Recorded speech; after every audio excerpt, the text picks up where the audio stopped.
Hello, everybody. My name is Marianne Brodmann from Graz, Austria, and I have the big pleasure to present this presentation about the advancement in adjunctive therapy for severely calcified lesions, mainly in the iliac artery region, IVL, and I also want to mention other options. So we all know that the calcium is the Achilles heel when we do endovascular therapies, because calcification adds complexity to treatment. It's resistant to lumen expansion, needs higher atmospheric pressure to achieve the lumen gain, and it's generally associated with more severe dissections, recoil, and this leads to reinterventions, which causes increased costs and morbidity.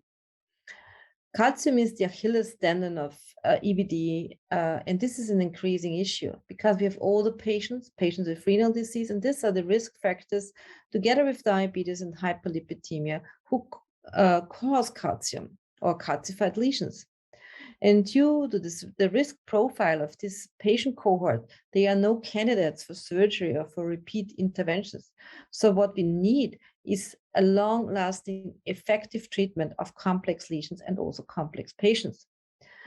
So what is the challenge of calcium in endovascular therapy? Drug uptake and vessel expansion. So you might say in the iliac arteries, drug uptake is not the issue, but the vessel expansion, because we want to place a stent there. And therefore, it causes also issue with stent expansion. Therefore, we need to treat the calcium in the pelvic iliac arteries as well as we do it in the SFA or below the knee arteries. So how to overcome calcium? I just want to first mention IVL, intravascular lithotripsy.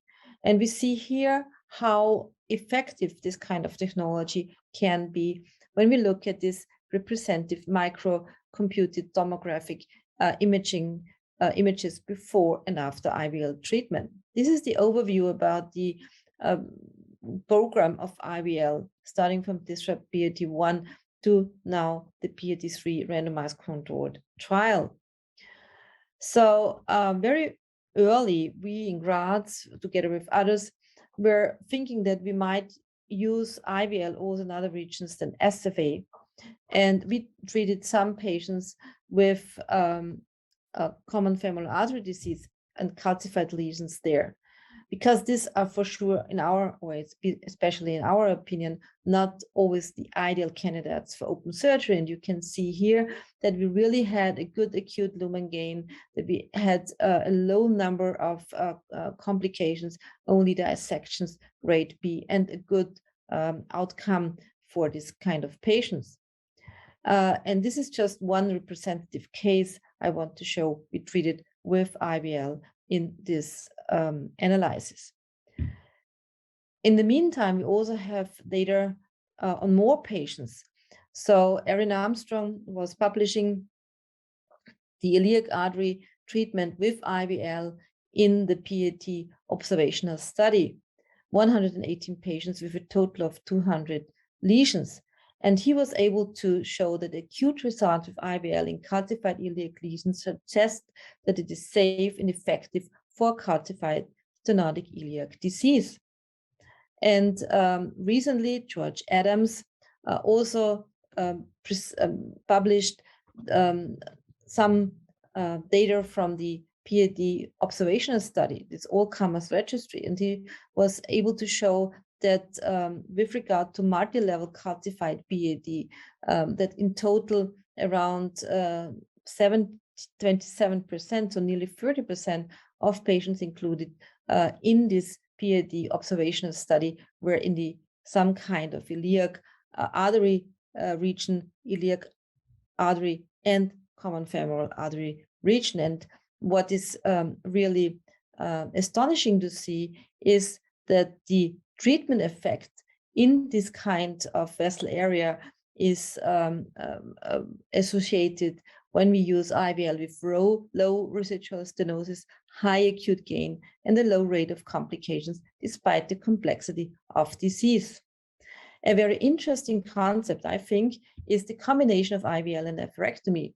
We have a short, small single-arm center experience study with 24 patients, showing also very good results up to 540 days when we combine IVL plus or atherectomy plus IVL in severely calcified also iliac artery lesions. What are the other options? How to overcome calcium in the pelvic arteries? Atherectomy. Can atherectomy be safe in iliac arteries? Once again, a recent publication from the CONFIRM registry showing that confirmed patients with at least one iliac lesion were compared to patients with at least one SFA lesion. Once again, you see that in iliac arteries, there were more severely calcified lesions than in the SFA. And with regard to the overall procedural complications, which is very important for us, especially in the iliac artery region, there was a significantly lower occurrence of procedural complication rates in the iliac arteries with this kind of therapy. And this is once again a single center, small study where orbital afrectomy was used to facilitate the delivery and expansion of a balloon or a stent, as well as other large bore devices. Once again, really good outcome data. We have other tools to overcome calcium. One is the Serration Technology, which has not been evaluated in the iliac arteries. But what I think with the efficacy, which has been shown in the SFA and in the meantime also in the below the knee region, when we have larger larger size devices, this can also be an option to treat pelvic arteries. You see here, especially the good outcome for severely calcified lesions. And this is the case, what we face in the iliac region. Scoring balloons are another option.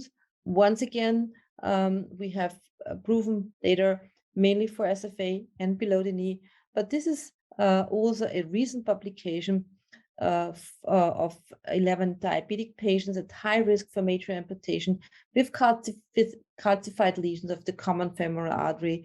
And once again, we have here an overall primary patency rate of 91% and primary assistant patency rate of 100% at 18 months. And I think this is once again an outstanding result. So if we have larger balloons, larger devices, we may transfer also this kind of techniques from FemPop and below the knee up to the pelvic arteries. So let me conclude how to overcome calcium in the pelvic region. New therapeutic options are out there, promising results, but small data sets. This is what we face in the iliac and pelvic region. IVL is showing as effective results in the pelvic region as in the SFA and BTK region. And the advantage of IVL, in my opinion, it's easy to handle, efficient, and shows excellent safety. Thank you very much for your attention.